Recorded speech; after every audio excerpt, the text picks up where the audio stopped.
Assalamualaikum warahmatullahi wabarakatuh, kawan Lem TV. Kali ini kita akan berbicara mengenai kasus korupsi di BPJS Ketenagakerjaan. Mungkin ini juga yang membuat orang jadi malas bayar BPJS. Bagaimana proses, mengapa sampai terjadi korupsi dan bagaimana nasib BPJS Ketenagakerjaan, terutama tenaga kerjanya. Di depan saya sudah hadir Ketua Umum DPP FSP Lem SPSI Arief Minardi. Assalamualaikum Pak. Waalaikumsalam Kang Romel Tea. Damang Pak. Alhamdulillah. BPJS Ketenagakerjaan, Omnibus Law, Omnibus Law yang menyengsarakan Menyengsarakan. Omnibus Law yang menyengsarakan rakyat lolos. Buruh. Terutama buruh kan rakyat Pak ya. Ya. Terutama buruh atau pekerja. Tiba-tiba muncul kasus korupsi BPJS Ketenagakerjaan. Kan makin emosi Pak tenaga kerja. Mangga, gimana Pak pandangan umum Bapak terhadap kasus korupsi di BPJS Ketenagakerjaan secara umum dulu gimana Pak? Jadi sebetulnya ini sejak lama. BPJS ini kan sebelumnya namanya Jam Sostek. Jam Sostek. Dulu Jam Sostek PT. PT Jam Sostek PT, dulunya. Dia BUMN. Oh, dia menggunakan undang-undang juga pendiriannya. Nah, Jam Sostek ini mengurusi hari tua atau pensiunnya para pekerja. Oh. Nah, hanya saja Jam Sostek ini kalau saya amati ya, semenjak saya dari zaman sekolah, kuliah, saya juga melihat ternyata juga setelah saya bekerja 15 tahun di PT Dirgantara Indonesia. PT Dirgantara Indonesia loh ya. Iya.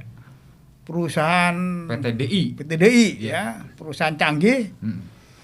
Itu setelah 15 tahun bekerja, saya mendapatkan cash dari BPJS itu 12 juta. 15 tahun 12 juta. 12 juta. Ya kan nggak cukup kalau untuk pensiun. Ya nggak nyampe setahun sejuta. Cash sudah nggak ada tiap bulan lagi. Nah, kemudian Jam Sostek ini kemudian dirubah menjadi BPJS. Jam Sos itu jaminan sosial tenaga kerja. Hakikatnya itu jaminan masa pensiun tenaga kerja. Ya. Pensiun atau pasca tidak bekerja. Dan itu bentuknya pesangon tadi ya, semacam pesangon. Ya, sebetulnya di luar pesangon, beda dengan pesangon. Itu hari tua. Ya, kalau pesangon PHK. Iya. Itu 12 juta dulu Bapak nerima. Iya, 15 tahun bekerja. Dipakai apa tuh Pak? 12 juta. Pakai nyaleg. Kayaknya habis kayaknya. Habis. Jadi ya untuk hari-hari kan PHK saya. Betul. Di PHK. Iya. Namanya PHK ya belanja lah. Kalau kebutuhan harian 5 juta berarti 12 juta itu cukup 2 bulan setengah. Ya, diirit-irit jadi 3 bulan lah. Iya. Namanya PHK kan ngirit kan. Iya. Okay. Nah, kemudian bergantilah menjadi BPJS. Sebetulnya korupsi ini sejak zaman Jam Sostek juga sudah pernah. Saya dulu membaca, ingat sekali waktu itu ada mantan menteri yang pernah diperiksa. Dugaan kasus korupsi di Jam Sostek. Di Jam Sostek. Ya, karena itu ya. Kemudian juga ya dugaan korupsi ya. Tapi setelah itu tidak ada kabar beritanya, tapi yang jelas pernah ada diperiksa. Zaman Orba tuh Pak berarti? Ya, zaman Orba. Tahun berapa kira-kira Pak? Tahun saya masih 80, 90-an? 80-an. 80-an. Ya, antara 80 90 ya. Iya. Kemudian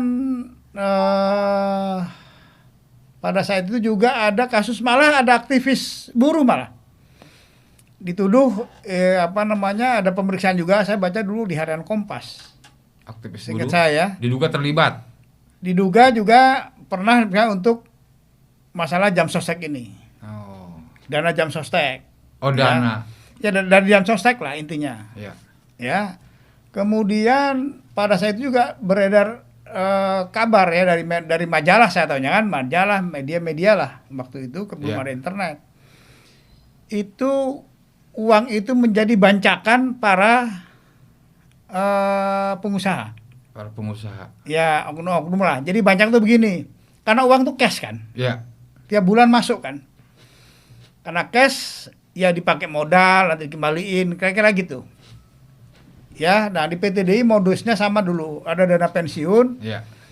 Ada pejabat dipinjam pejabat yang atau kembali atau enggak. Gitu modusnya. Ya, ya. Ya, sama juga lah kira-kira gitu. Nah, itu di BPJS juga dilanjutkan. Lu bayangin, sekarang ini setiap tahun BPJS itu kurang lebih terima dana dari itu sekitar bisa sampai 20 triliun itu. Ya. Setahun. Setahun 20 triliun. Ya, kurang lebih. Sekarang udah 400 triliunan. Ya. Dan itu cash. Nah, karena duitnya cash, di situ memang rawan korupsi. Jiwasraya aja yang yang milik orang per orang aja dikorupsi kan ya. Apalagi ini gitu ya kan gitu. Nah, itu yang terjadi. Nah, itu 20 triliun yang sekarang sedang disidik itu sangat kecil. Oh, sangat kecil. Kecil menurut saya. Oh iya. Kecil. Ini berita terbaru dari Tempo.co ya. Kejaksaan Agung menyatakan ada kerugian senilai 20 triliun di BPJS Ketenagakerjaan yang saat ini tengah dalam proses penyidikan. Sakedik teh. Ya. 20 triliun? Ya. Atau yang terungkap baru segitu? Baru yang terungkap. Ya. Nah, itu kan di situ modusnya dikatakan reksadana. Oh iya, yang diperiksanya. Bukan ya, kan ada perusahaan-perusahaan. Oh iya. Ini yang diperiksa Direktur Utama PT Samuel Sekuritas. Nah, ada gini. Ada Indo Premier Investment Management. Ya, jadi begini. BPJS itu kan begitu terima uang dari buruh. Ya. Itu dana kan harus dikembangkan. Sama BPJS. Sama BPJS. Untuk memberikan manfaat kepada yang menyimpan, yaitu para pekerja atau buruh. Ya. Agar pensiunnya oh iya betul tidak terlunta-lunta, layak lah, ya kan? Nah, untuk pengembangannya karena ini uang masyarakat, kan harus hati-hati, ya karena sangat tinggi. Maka BPJS itu, ya ini sampai dengan yang saya tahu ya waktu itu ada 50% disimpan dalam bentuk deposito. 5% deposito kelihatan aman lah. 30% di dalam disimpan di negara, namanya surat utang negara, SUN, ORI atau obligasi negara lah semuanya. 30%. Nah, 20% ini yang diputer digolangkan ke swasta. Ke swasta. Ke swasta. Nah, siapa yang memutar itu? Ya perusahaan-perusahaan sekuritas. Oh, iya. Ah, sebagian juga disimpan di bank. Nah, ini banyak yang nggak ngerti kan? Ya, termasuk buruh banyak yang nggak ngerti. Betul. Nah, uang yang di sekuritas itu 20%. Kalau dari 400 berarti ada 80 triliun. Ya kan? 80 triliun yang di situ. Berarti kalau itu 20 triliun berarti 25% dari yang diputar itu dikorupsi kan? Oh, iya. Nah, yang memutar siapa? Itu perusahaan sekuritas sama bank. Jadi sebagian disimpan di bank. Jadi kalau buruh pinjam untuk pinjaman buruh atau untuk membangun rumah buruh itu ada beda bunga. Bisa sampai 4%. Misalkan kalau umum 12%, kalau untuk pinjaman pakai ini 8%. Ya. Nah, itu kadang-kadang oleh bank, ya, itu dana BPJS ini dipinjamkan 12%. Oh. Kayak juga kadang-kadang ya di ini semualah ya di itu. Nah, sehingga target untuk bagian buruh jadi sejahtera atau buruh membantu buruh itu menurut saya bisa saya katakan tidak ada. BPJS Ketenagakerjaan itu. Ya, itu kira-kira gitu. Nah, yang 20% ini rawan di itu kan. Di korupsi. Ya. Disarankan. Memang sekuritas itu ada syaratnya untuk memutar uang BPJS. Kang Romel. Ya. Mau memutar. Asal Kang Romel punya perusahaan sekuritas, klasifikasinya B kalau nggak salah, itu bisa memutar sampai 1 triliun. Nah, ini yang diputar, gitu loh. Nah, kira-kira itu. Nah, kan sampai saat ini sama sekali tidak pasti sekuritas yang itu naruhnya di yang gede-gede kan? Ya. Ya kan? Bantuan kepada ini kan nggak ada. Padahal masyarakat kita banyak kena rentenir. Ya, betul. Nah, kalau itu juga dipakai untuk buruh banyak kena rentenir loh, para pekerja itu. Ya, nah itu bisa sebetulnya banyak cara untuk mengungkap itu. Nah, tapi ya udah nanti saya akan mungkin setelah Covid lah, saya akan demo BPJS ini. Oh iya. Ya, saya ajarin sekalian mereka untuk gimana ngelola uang itu yang benar. Iya, yang mau saya tanyakan berikutnya, kan ini menyangkut tenaga kerja. Bagaimana sikap tenaga kerja khususnya LEM SPSI terhadap kasus ini?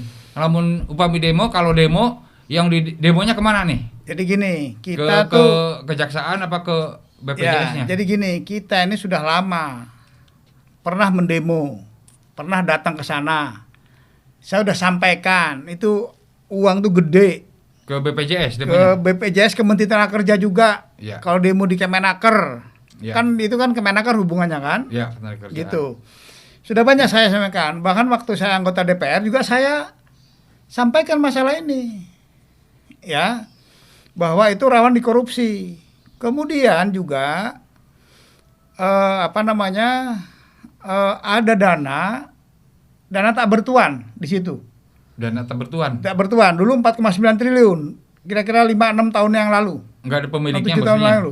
Pemiliknya ada. Jadi dana tak bertuan itu buruh-buruh yang kan buruh dipotong pekerja itu. Gajinya kan? Dipotong ya. Setelah setahun keluar. Oh. 2 tahun, 3 tahun keluar, kan nggak bisa diambil. Ya. Ngurus juga pusing. Ya. Hanya dibiarin lah itu. Oh. Ya. Ini turnover lah ya, turnover apa namanya itu. Jadi tinggi sekali itu. Wah, itu ada jutaan buruh yang kayak begitu kan memang banyak kan. 3 tahun, 5 tahun semua udah ngurusnya ada pusing lah. Itu lah sekarang kalau ditaruh di bank saja itu mungkin udah jadi 7-8 triliun. Itu waktu itu saya minta cobalah itu gunakan untuk dari bunganya saja kan bisa untuk membangun rumah sakit. Rumah sakit buruh. Rumah sakit khusus di pekerja kawasan ya kan, kira-kira gitu. Sekarang belum ada rumah sakit khusus buruh. Ada. Nggak ada. Nggak punya. Saya nanya ke kesehatan waktu itu, berapa bikin 200 miliar cukup itu. Ya, nah. Itu kemudian juga selain itu korupsi yang kelihatan ya. Ya. Nah, ini korupsi yang halal. Korupsi halal. Korupsi syariah. Ada korupsi halal. Istilah saya itulah. Coba bayangin gini. Operasional BPJS itu sampai 5 triliun setahun. 5 triliun. Ya, pada saat BPJS itu mendapatkan setahun itu 20 triliun, berarti kan 25% itu operasional. Ya. Memang ada peraturannya itu, sah itu. Jadi 5 triliun operasional itu pegawai BPJS itu kurang lebih 3.000 orang.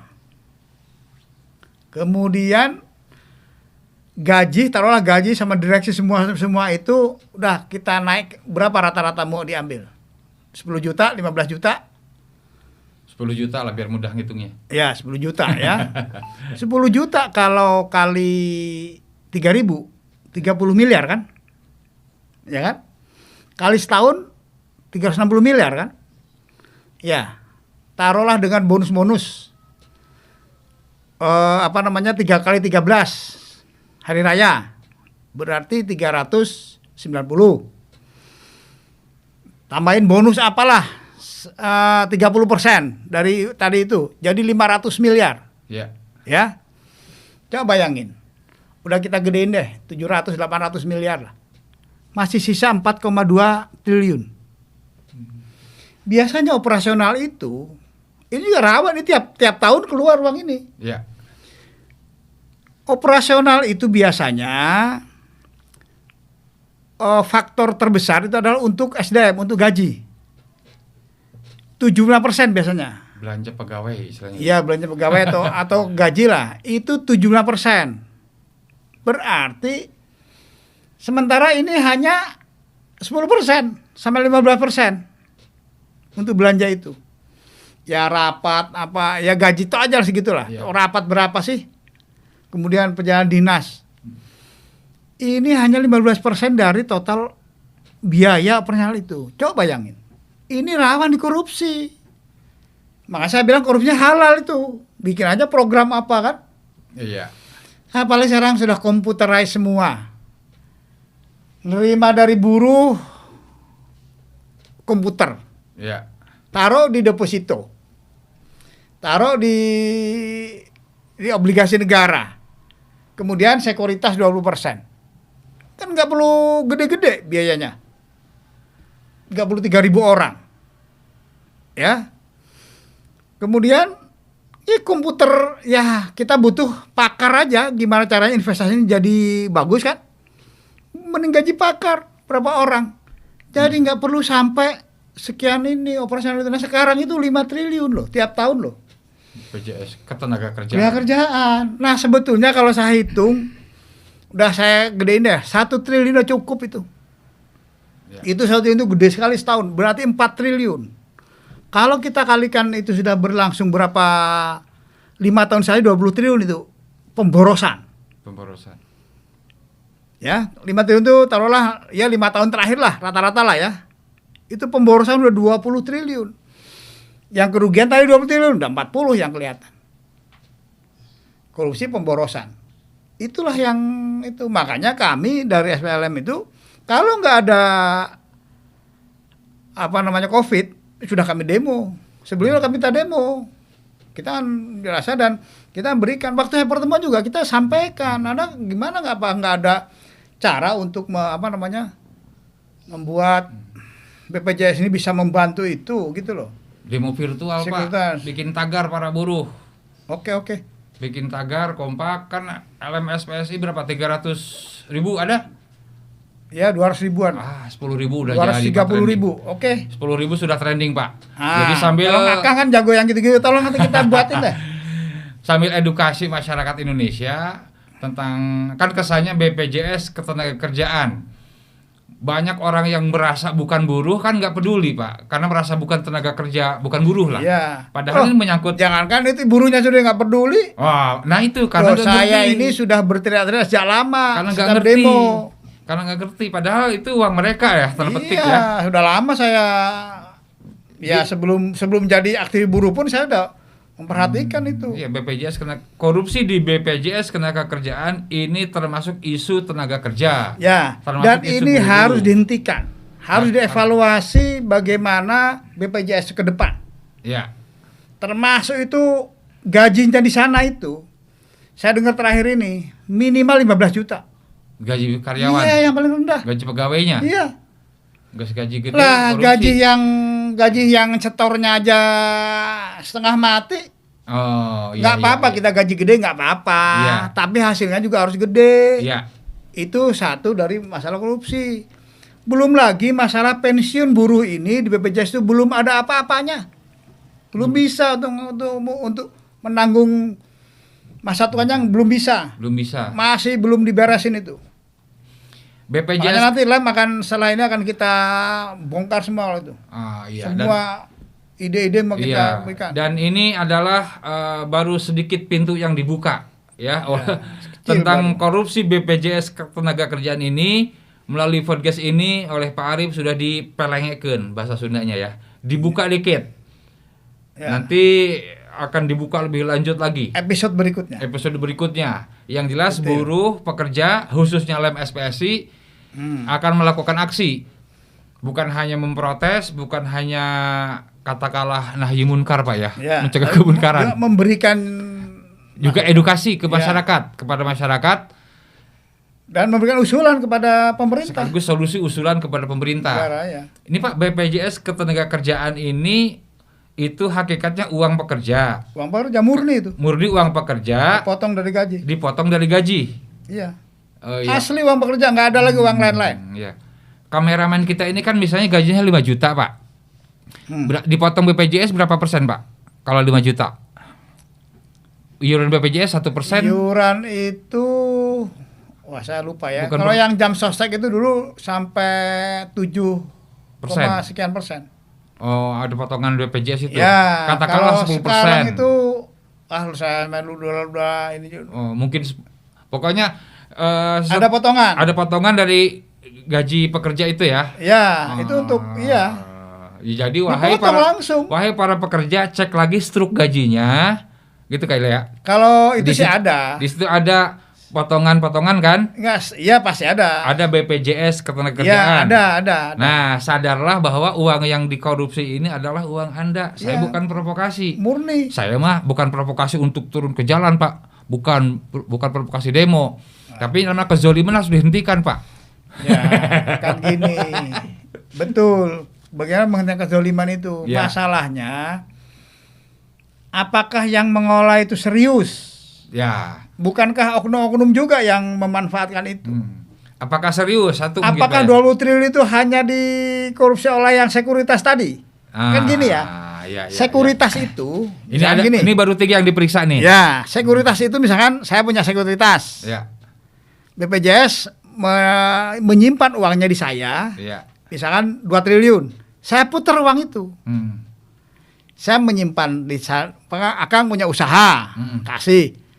Di Indonesia biasanya grup-grup usaha itulah ada kolusi itu. Oh iya. Itulah yang hilang. Kan kita nggak pernah tahu bagaimana hasil dari sekuritas itu. Adalah laporan pasti ada, Dana yang iya kan? itu bagaimana ya? Maka kalau dengan kondisi begini, saya dari SPSI Lem meminta untuk audit forensik. Audit forensik Audit forensik BPJS BPJS ketenagakerjaan. kerjaan. Maksudnya audit forensik apa? Audit forensik itu audit yang betul-betul seperti kan udah jelas ada korupsi. Oh iya. Audit forensik itu audit yang apa namanya Membedah semua gitu. membedah semua. Jadi audit yang sudah mengarah ke kriminal Iya. dan sudah ada tandanya. Iya, korupsi emang kriminal. Makanya mengarah kriminal, makanya audit forensik itu audit menyeluruh. Tapi Pak, koruptornya kayak yang bahagia gitu Pak. Kemarin saya lihat foto koruptor divaksin Pak ya. Pas foto tuh gini gitu, ketawa gitu. Kayak bahagia gitu Pak di tahanan itu Pak. Jadi makanya korupsi susah diberantas mungkin gitu kali ya. Memang menyenangkan korupsi. Gini. Gimana? Pak? Iyalah. Karena korupsi di Indonesia hukumannya kan rendah. Rendah. Pertama hukumannya rendah. Ya. Ya karena yang memutuskan, yang menuntut, yang ini semua hampir sama. Kan kita tahu banyak oknum di situ. Satu kubu. Satu kubu yang menuntut, Yang dituntut. yang dituntut, yang membuat keputusan. Iya, iya. Itu banyak oknumnya. Lah kalau dilamain takut juga nih. Iya. Gitu ya kan? Iya. Ya. Gitu. Kemudian di penjara kalau orang punya uang banyak, wah penjaranya kan lihat aja di penjara-penjara itu. Iya. Kan banyak yang korupsi. Kita lihat si siapa itu dulu, yang perempuan itu. Punya meja rias sendiri, punya ini sendiri kan? Oh iya. Kan kita dengar berita-berita itu berkali-kali. Iya. Ya itu maka korupsinya akan terus jalan. Nah BPJS ini salah satu yang meladang Koruptor koruptor beraksi. itu. Nah kira-kira gitu. Makanya kita ya ini untuk mengamankan keuangan buruh itu. Iya. Iya, jadi yang pertama kasus korupsi BPJS ketenagakerjaan ini termasuk bagian dari isu ketenagakerjaan. Jadi para buruh, para tenaga kerja, para pekerja Ya. Dimohon hirau juga ya, peduli terhadap kasus ini ya. Makanya kalau kita ngajak demo jangan kecil kalau ini mah. Harus demo besar-besaran. Harus besar-besar demonya ya. Iya, harus besaran. Setelah Covid lah. Iya, jadi bisa diulang tadi sikap DPP Ya, FSPLM, SPSI tentang BPJS ini apa? Jadi pertama audit forensik. Menuntut ada audit forensik terhadap BPJS ketenagakerjaan. Diusut benar-benar tuntas. Ya, betul. Supaya manfaat dari BPJS ini terasa oleh para pekerja atau para buruh di seluruh Indonesia pada masa tuanya. Yang mengusutnya tim independen, Pak? Ya mengusut kan ada jaksa, ada Nah, kalau jaksanya masih KPK, ada masih itu. lingkaran itu gimana? Ya memang itulah masalahnya. Masalahnya Susah itu juga. masalahnya itu bernegara itu ya itu. Ya disitulah pemilihan umum itu. Pemilu itu masyarakat benar-benar cerdas waktu memilih mana yang memberantas korupsi. Memungkinkan nggak yang audit itu orang luar, Pak? Yang netral? Memungkinkan. Memungkinkan. Bisa dibentuk tim independen. Tim independen. Kalau sudah tidak dipercaya, Ya. KPK itu kan sebelumnya dulu karena nggak dipercaya bikin KPK, Ya. ya kan? Nah sekarang KPK-nya banyak kerjaan, ya bisa tim independen. Iya. Dari KPK-nya lagi sibuk nyari Harun Masiku. Nggak ketangkep-tangkep ya. Ya. Terus Pak, apa lagi? Makanya udah itu. Ya, yang kedua biaya-biaya operasional itu dievaluasi total. Biaya operasional BPJS Ketenagakerjaan. Ya, operasi total. Evaluasi total. Minimal di transparan weh heula. Ya, hanya satu. Udah dari 5 triliun hanya kalau saya mau 500 miliar aja lah. Iya. Nah, ngapain ini banyak-banyak nggak jelas kok. Ya. Itu hanya beberapa orang juga bisa sekarang. Semua udah Betul. computerized. Iya. Terima duit, taruh di deposito, Iya. taruh di sun atau di obligasi negara. 20%-nya boleh diputer-puter. Ya kalau yang untuk boleh puter-puter ya cari pakar-pakar Iya. yang jago memutar duit itu. Iya. Ya kan? Kira-kira gitu. Kalau perlu sewa dari luar negeri. Nggak perlu malu kita. Iya. Sewa luar negeri. Loh, orang Arab aja kadang-kadang konsultannya dari Yahudi. Iya. Uang itu, ya kan? Untuk bisnis ya. Untuk bisnis itu bisa-bisa saja gitu loh. Orang-orang yang pinter Iya. yang cari duit itu. Ya, jadi bukan bancakan. Ya, yang ketiga kita minta pemerintah untuk menindak keras. Hakim memberikan hukuman yang tinggi karena ini uang masyarakat rendah. Iya. Masyarakat pinggiran yang upahnya masih bertarung. Iya. Yang sekarang oleh Undang-Undang Cipta Kerja mau dikurangi lagi. Ah. Jadi Kira-kira ini begitu, tapi ini BPJS dulu lah. BPJS ya. Episode berikutnya. Iya. Jadi BPJS ketenaga kerja korupsi di dugaan kasus korupsi di BPJS Ketenagakerjaan kawan Lem TV ternyata menurut Pak Arif tadi sudah gejalanya sudah terjadi sejak PT Jam Sostek. Ya. Sejak zaman Orba. Begitu zaman reformasi sih makin parah ya. Makin marah, Makin parah. makin gede. Makin gede. Kalau dulu korupsinya diatur. Oh dulu diatur. Ya, kira-kira kalau pengamatan saya begitu. Udah cukup loh, gantian. Oh. Udah cukup, gantian. Kira-kira gitu. Iya iya iya. Sekarang kayaknya bisa orang seorang itu terus-terusan. Bisa Non-stop ya. bisa lebih gak karu-karuan. Iya. Itu pertama, yang kedua tadi Lem SPSI punya sikap. Ya, punya sikap dan tidak hanya demo yang menjadi selama ini dalam tanda petik ciri khas buruh kalau menyampaikan aspirasi demo ya. Karena memang kalau di rumah sudah tidak ada cinta ya. Kalau sudah tidak ada orang yang bisa dipercaya ya di jalanan kami sandarkan cita-cita. Ya. Ya itu kan kata Iwan Fals itu di lagunya kan, kami sandarkan cita-cita di jalanan wayahna dan di parlemen gak ada bisa percaya, di kejaksaan di mana-mana misalnya. Ya. Kemudian nanti ada edukasi dengan cara Lem SPSI, DPP Lem Ya. Lem SPSI ini ada Jadi kita edukasi kepada menedukasi publik. melalui begini. Ya. Bagaimana uang BPJS buruh bisa mengakses. Buruh yang punya uangnya bisa Ya, mengakses. karena ada di bank. Betul. Kalau selama ini dia pinjam ke bank bunganya tinggi, sebetulnya uang BPJS, jadi BPJS selain di sekuritas tadi disimpan di bank. Ya.